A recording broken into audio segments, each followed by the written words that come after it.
Eso lo vamos a ver después, ¿ya?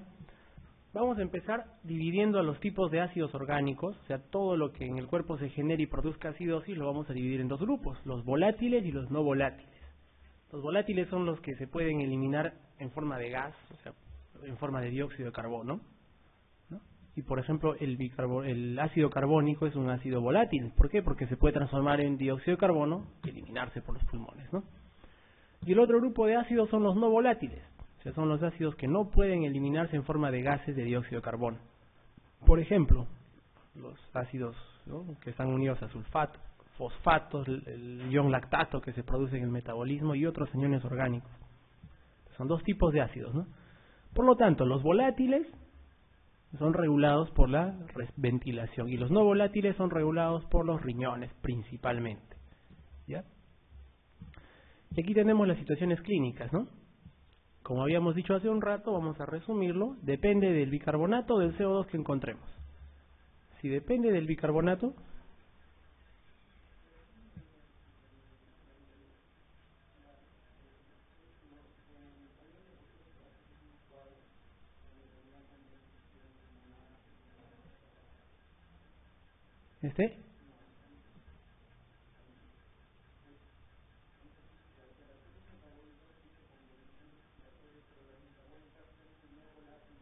uh-huh.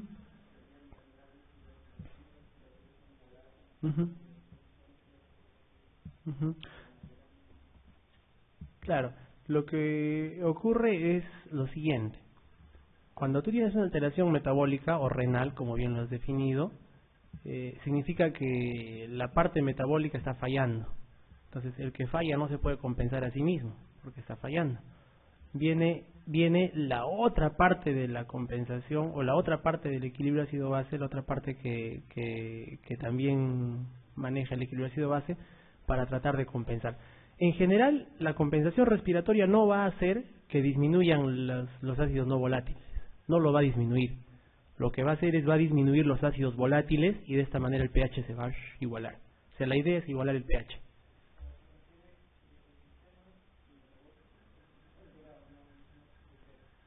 Claro, el sistema metabólico está, o sea, el pH está alterado de hecho, pero el sistema metabólico es el que está haciendo esa alteración del pH.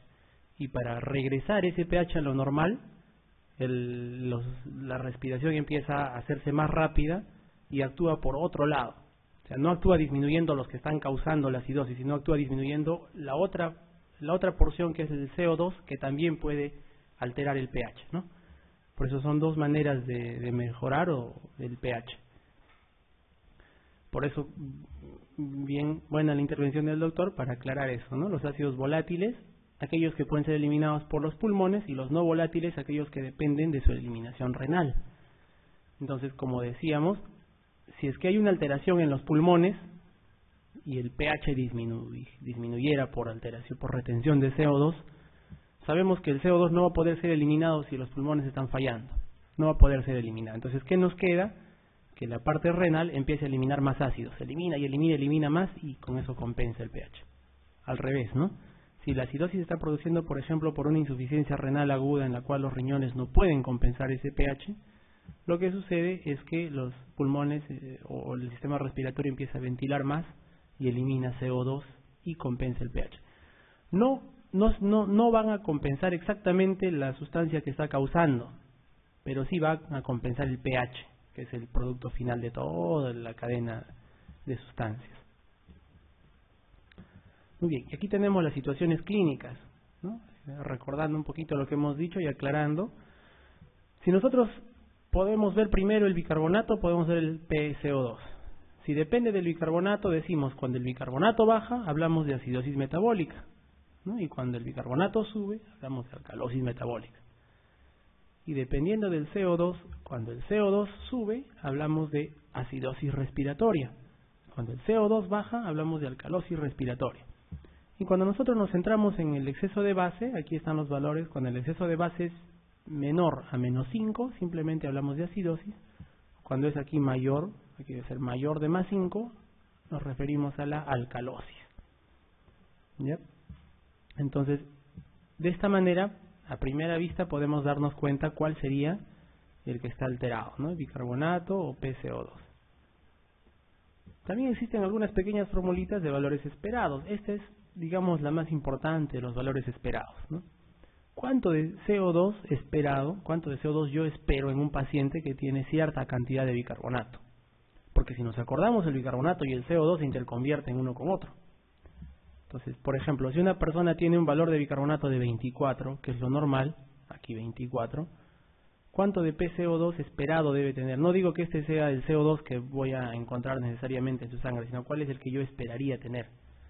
Este bicarbonato lo multiplico por 1.5 y le sumo 8. Y esto varía en más o menos 5. Por ejemplo, si tengo 24 por 1.5 más 8, ¿no? Aquí está, es 44 más menos 5 de PCO2. O sea que este paciente puede tener desde 39 hasta 50, ¿no? Hasta 49 de PCO2. ¿Esto para qué sirve? Sirve para lo siguiente: si yo tengo un paciente con un bicarbonato alterado, ¿no? Y yo le calculo, yo espero este CO2 de acá, bueno, para cualquier nivel de bicarbonato, yo espero este CO2 de 44, pero ¿qué sucede si este paciente, en realidad, cuando yo le mido, este CO2 no está en 44, sino está en 50, en 60?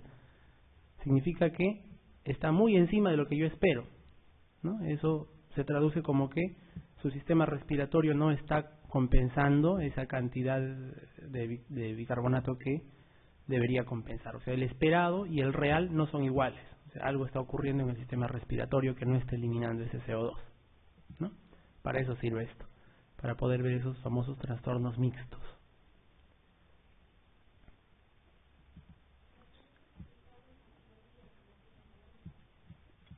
Sí.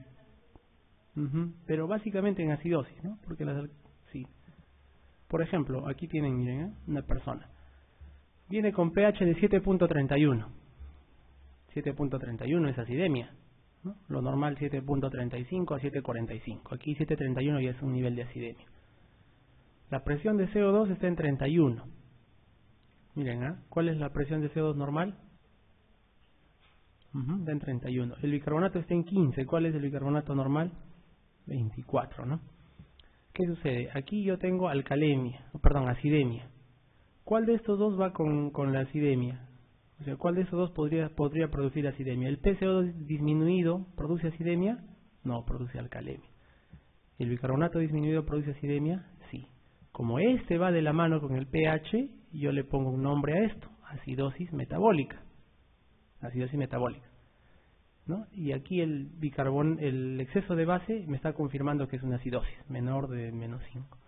Pero ahora yo quiero saber si este CO2 es adecuado, ¿no? Esa es una acidosis metabólica que aparentemente los pulmones están tratando de compensar porque ha hecho que disminuya el CO2, ¿no? Está respirando más rápido la persona para tratar de eliminar más CO2. Con la ecuación que yo les di hace un rato, vamos a ver si este nivel de CO2 es el adecuado o no, ¿ya? Entonces calculamos el PCO2 esperado, es 1.5 por 15, que es el bicarbonato, más 8, que sale 30,5 más menos 5, y si está 31 dentro de ese rango. Por lo tanto, los pulmones están actuando de una manera adecuada, ¿no? Y no hay un trastorno mixto, hay un trastorno puramente metabólico. En cambio, si aquí el PCO2 sería mucho más alto del que yo espero, significa que además de que el bicarbonato bajo está causando, los pulmones también tienen alguna alteración y también están contribuyendo a que no se compense muy bien. Y a eso llamamos un trastorno mixto de los dos, ¿no? Metabólico y respiratorio. ¿Ya? Para eso nos sirve esta fórmula entonces, para saber si lo respiratorio va de la mano con lo metabólico. Muy bien, entonces esto es un pequeño algoritmo resumen de lo que habíamos visto. El análisis ácido-base, podemos tener una aproximación centrada en el bicarbonato, que es casi todo lo que hemos visto y es casi todo lo que está en los libros, cuyo corazón es la ecuación de Henderson-Hasselbalch, ¿no? Y que esto da origen al exceso de base y a las ecuaciones de bicarbonato CO2, que es la ecuación de Henderson-Hasselbalch propiamente dicha. Todo esto hemos desarrollado. La otra rama de la otra teoría, porque esas son teorías de explicar el ácido base, es la aproximación basada en el ion fuerte. La palabra strong en inglés es fuerte, ¿no? Se aproxima o es la forma basada en el ion fuerte, los iones fuertes. Así como ustedes recuerdan, había ácido débil, ácido fuerte, base débil, base fuerte, también hay iones fuertes y iones débiles, ¿no? Recuerdan los iones sodio, potasio, calcio, magnesio. De esos iones algunos son fuertes y algunos son débiles, ¿ya? Y todo esto va a dar origen a las ecuaciones de Stewart, y esto es simplificado, no son ecuaciones del strong ion gap, o sea, del gap que hay entre los iones fuertes. Muy bien, entonces entramos a esta parte que explica mucho más fácil y mucho mejor el equilibrio ácido-base. Stewart, más o menos por el año 81, 82, ¿no? Que es el año en que yo estaba en proyecto, estaba naciendo, considera dos tipos de variables en el equilibrio ácido-base, las independientes y las dependientes, ¿ya? Como ustedes recuerdan, si yo digo algo es dependiente, significa que esto que está acá depende puramente de lo que ocurra a este lado. Este lado se modifica y esto responde y se modifica. O sea, es como si estos fueran los síntomas y esto el fondo de la enfermedad. Entonces, con Stewart nos vamos dando cuenta que si nosotros basamos todo nuestro análisis en el bicarbonato y en el hidrógeno, como lo habíamos hecho hasta hace un rato, al parecer no estamos mal, pero tampoco estamos completamente en lo correcto, ya que la concentración de hidrógeno y la concentración de bicarbonato son solamente un síntoma de lo que puede estar pasando en el fondo, ¿ya? ¿Y qué puede estar pasando en el fondo? Puede estarse alterando el CO2, puede estarse alterando la diferencia de los iones fuertes. Los iones fuertes son sodio, cloro, potasio y lactato, entre algunos otros, pero esos son los iones fuertes más importantes. Y también pueden estarse alterando este grupo de ácidos no volátiles. Este grupo de ácidos como ácidos derivados del fosfato, del sulfato, etcétera, que deberían también ser eliminados por los riñones, ¿no? Y cuando todo esto se altera, o uno de ellos o en conjunto se alteran, la respuesta es simplemente el cambio de hidrógeno y el cambio de bicarbonato. El cambio de hidrógeno se mide con el pH. El cambio de bicarbonato lo podemos ver directamente en el AGA. Es como decir, yo tengo por acá una neumonía y por acá tengo la tos y la fiebre, ¿no? O sea, variables independientes y variables dependientes. Esto va a ser más clara la explicación de todo lo que habíamos visto hace un rato. Las variables independientes entonces son tres: el CO2, la diferencia de iones fuertes y los ácidos débiles totales no volátiles, ¿no? El PCO2, ¿de dónde lo tomamos? Lo calculamos, ni siquiera lo calculamos, lo tomamos del AGA que al paciente se le saca. Le sacan el AGA y ahí está el valor de CO2, que como ustedes ya saben, cuando aumenta produce acidosis y cuando baja produce alcalosis de tipo respiratoria. La diferencia de iones fuertes, ¿cómo se puede calcular? Se puede calcular como sodio más potasio, o sea, los positivos, los más abundantes positivos, y le restamos el más abundante negativo, que es el cloro. Facilito, ¿no? Sodio más potasio menos cloro, ya está. El valor aproximado debe ser de 40, más menos 5. A ver, pensemos, nosotros, que somos personas que supuestamente no tenemos alteración ácido-base, ¿cuánto de sodio tenemos? 140. ¿Cuánto de potasio? 4, ¿no? 4. ¿Y cuánto de cloro? 105. Entonces 140 más 4, 144. Menos 105, 99. No, perdón, 39, ¿no?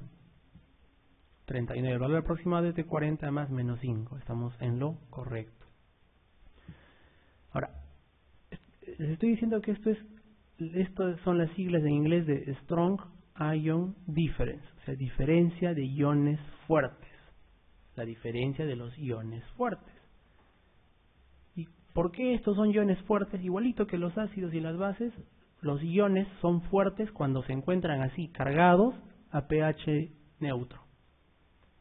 Los iones son débiles cuando necesitan pHs extremos para recién cargarse positivo o negativamente, ¿no?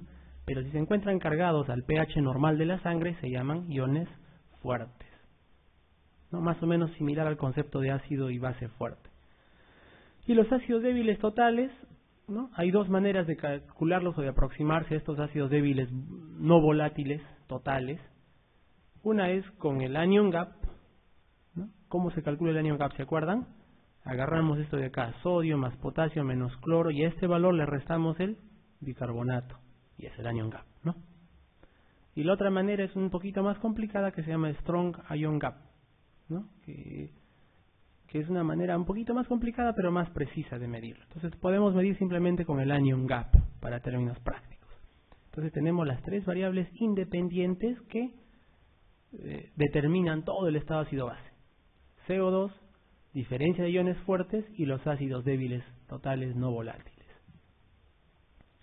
Nuevamente nos encontramos con esta fórmula porque es importante, les dije al inicio. Esta disociación del agua, dice, va a aumentar, o sea, se va a volver más tirada hacia la derecha en presencia de iones negativos, por ejemplo, cloro. Si yo este vaso con agua, imaginemos que es agua pura, le agrego cloro, solamente cloro, sin sodio, sin nada, solo cloro, esa ecuación del agua, de ese vaso de agua, se va a ir a la derecha y van a aparecer más iones hidrógeno. Y si yo mido esos iones hidrógenos, es más acidosis, ¿no? Va a estar más ácida esa agua. Un exceso de iones negativos produce mayor disociación de agua y por lo tanto mayores cantidades de hidrógeno libre o menor pH. Un incremento en los niveles de CO2 también incrementa esta disociación del agua y por lo tanto más acidosis. ¿Ya? Este concepto es importante. El agua pura a un pH neutro tiene la misma cantidad de iones positivos que de negativos. Eso significa que hay la misma cantidad de estos positivos que de estos negativos. ¿Ya? Y para nosotros mantener un pH neutro, si este fuera un vaso de agua destilada pura y yo quiero mantenerlo como pH neutro, le tengo que agregar, si le agrego iones, la misma cantidad de positivos que de negativos y sigue siendo el agua pH 7. No cambia su pH. Y ustedes saben que el cuerpo está compuesto principalmente de agua, ¿no? 60-70% de nuestro peso es agua. Y el cuerpo mantiene siempre, por lo tanto, la misma cantidad de iones positivos que de negativos. A este concepto se llama electroneutralidad. Imagínense como que nosotros somos un vaso de agua en el cual el cuerpo no va a tolerar una sola carga positiva extra ni una sola carga negativa extra, sino que tienen que ser igual las dos cargas, positivas y negativas de la misma cantidad. A eso se llama, los cationes y los aniones cuando se miden y se representan en forma de barras, ¿no? Se ve que la cantidad de cationes tiene que ser exactamente igual a la cantidad de aniones. Aquí hay un montón de cationes, sodio, ¿no? Y aquí está, por ejemplo, el potasio, el calcio, el magnesio, y aquí los iones negativos, el cloro, que es el más abundante, tenemos las proteínas, ¿no? Algunos fosfatos, el bicarbonato también es un anión. Anión es todo lo que está cargado negativamente y catión lo que está cargado positivamente. Y también una cantidad de aniones no medibles, ya, no medibles, o los aniones débiles no medibles. Esto es lo mismo. Como ya les dije, tiene que haber siempre la misma cantidad de iones positivos que de negativos. El cuerpo no puede tolerar más iones positivos que más negativos, porque ¿qué ocurre? Si hay más iones negativos, si hay de más algún ion negativo, esa ecuación del agua se va a la derecha y aparece más hidrógeno y más acidosis. Entonces no debe haber siempre la misma cantidad de iones positivos que de negativos. Entonces aquí los iones positivos están representados por el sodio, el potasio, el calcio, el magnesio. Y los negativos por principalmente cloro, ¿no? Por ahí lactato un poquito. Y algunos ácidos débiles que están acá. Esos ácidos débiles son los no volátiles. De estos ácidos débiles no volátiles hay una parte, ¿no?, que yo puedo identificar como ácidos débiles y hay una parte que queda no identificados hasta ahora, ¿no?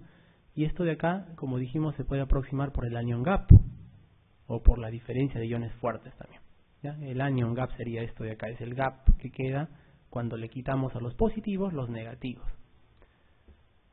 ¿no? A los iones positivos le restamos todos los iones negativos y nos queda un gap, ese es el anion gap. Un gap significa diferencia o una brecha, ¿no? Entonces, ¿cómo calculamos el anion gap? Sodio, que está acá, ¿no?, más potasio, que está acá. Estos de acá los despreciamos porque tienen valores pequeños, ¿no? Sodio más potasio, le restamos cloro y le restamos, por aquí está metido el bicarbonato, ¿no? Le restamos el bicarbonato que está metido por acá y nos va a quedar una brecha. Ese es el anion gap, ¿ya? Entonces, si yo les digo la cantidad de iones positivos y de negativos tiene que ser la misma, Entonces el anion gap me mide la cantidad de iones, la diferencia que hay, ¿no? Esa cantidad de iones negativos que yo no he podido medir ni identificar. Esto de aquí es un poco algunos experimentos in vitro que se han hecho, donde acá en el punto de intersección de todo esto tenemos el valor normal, la fracción de valor normal y la acidosis normal acá, pH 7.4 acá, ¿no? Y acá, como podemos ver, cuando nosotros aumentamos la cantidad de CO2 experimentalmente en una muestra, aumenta la cantidad de acidosis acá arriba. Aumenta el PCO2, aumenta la cantidad de ácidos. Disminuye el PCO2, disminuye la cantidad de ácidos. Igual aquí, la diferencia de iones fuertes, que es sodio más potasio menos cloro, si es que esa diferencia de iones fuertes disminuye, se hace más chiquitita entre sodio y cloro, así, se pegan, disminuye la acidosis, ¿no? Vamos a volver a ver este campelgrama. Acá tiene que haber una diferencia entre los positivos y los negativos. Recuerden bien lo que les voy a decir ahorita. Si es que existe más iones negativos que positivos, ocurre acidosis, ¿ya? Porque el agua se disocia y se convierte en hidrógeno más hidroxilo. Entonces, si existen más iones negativos, se produce acidosis. Si existen más iones positivos, se produce alcalosis. Al revés, ¿ya? Entonces siempre tiene que haber una diferencia aquí entre los iones fuertes, ¿no? Los positivos y los negativos. Hay una brecha que es más o menos de 40, como dijimos hace un rato. De 40, ¿no? Que lo calculamos para nosotros como personas normales. Si esa brecha entre el sodio que está acá arriba y el cloro que está aquí abajo se acerca, se hace más chiquitita, ¿no? Se produce acidosis, es como si aumentaran los negativos. Y si esta brecha se abre más grande, se produce alcalosis. ¿Ya? Eso es más o menos lo que se ve acá. Y los ácidos débiles totales, igual, ¿no? Si los ácidos débiles totales aumentan, se produce más acidosis. Aumenta. Se produce más acidosis.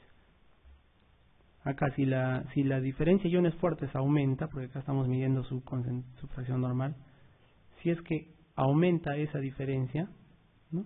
La acidosis baja, se produce alcalosis. Y si disminuye esa diferencia, se produce acidosis. ¿Ya? Esto ya saben, el PCO2, CO2 más agua igual a ácido carbónico y carbonato más hidrógeno, ¿no? Muy bien, entonces, Strong Ion Difference significa diferencia de iones fuertes. Ya les dije, la manera práctica de calcular es sodio más potasio menos cloro y su valor es más o menos aproximadamente 40 más menos 5. Y su interpretación es la siguiente: si es que está muy disminuido, o sea, muy pegado el sodio y el cloro muy juntos, hablamos de acidosis metabólica. Y si están muy separados, hablamos de alcalosis metabólica. Es otra manera, ¿no? Esto de acá no toma ya tanto al bicarbonato, sino toma a esta diferencia. Y esta diferencia está principalmente controlado por el sodio y el cloro, que son los más abundantes, sodio y cloro. ¿Ya? Entonces, menos de 35 acidosis, más de 45 alcalosis metabólicas. Entonces, esto es lo que nosotros hemos dicho que calculamos, ¿no? Sodio más potasio menos cloro. Más estrictamente debería ser calculado así: sodio más potasio más calcio más magnesio menos cloro menos lactato, pero los que son más de poca concentración los despreciamos y nos quedamos con los más fuertes y más abundantes, ¿no?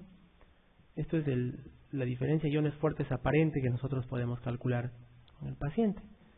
Y el efectivo se va a calcular mediante una fórmula muy compleja que nos entrega Stewart, ¿no? Y finalmente, igual que el anion gap, lo que hacemos es comparamos este aparente que hemos sacado nosotros del efectivo, que se calcula con una fórmula bien fea, y el valor debe ser 0, indicando que no existe ninguna brecha entre iones positivos ni negativos, sino que son igualitos, ¿no? Si el valor es mayor que 0, indica que existen ácidos orgánicos con cargas negativas que no son fácilmente medibles, ¿no? Y esto podría estar ocasionando la acidosis. Y si el valor es menor que 0, al revés, ¿no? Indica que más bien hay muchos iones positivos de más y eso se traduce en una alcalosis. Nuevamente esto, ¿no? Esto es el aparente que nosotros hemos calculado: sodio más potasio menos cloro, que es más o menos de 40. Y el efectivo se saca con una fórmula bien complicada, pero que no solamente lo vamos a mencionar porque nosotros vamos a calcular esto con el anion gap, ¿ya? Y esa diferencia tendría que ser 0. Si esa diferencia no es 0, me indica que hay algunos iones o algunos ácidos débiles que no han sido identificados y esos son peligrosos para la salud. A eso se llama diferencia de iones fuertes, en inglés Strong Ion Gap, ¿no? O gap de iones fuertes. Que nosotros, vuelvo a repetir, vamos a aproximarlo con el anion gap. Ya vamos a ver. Esta es la fórmula, cómo se saca. Es complicado, eso está programado en un Excel, ¿no? Y ha sido programado por el doctor John Kellum, que es el que trabaja bastante esta teoría. Después de Stewart la trabaja bastante, ¿no? Aquí se van llenando los campos en rojo y te van saliendo los resultados.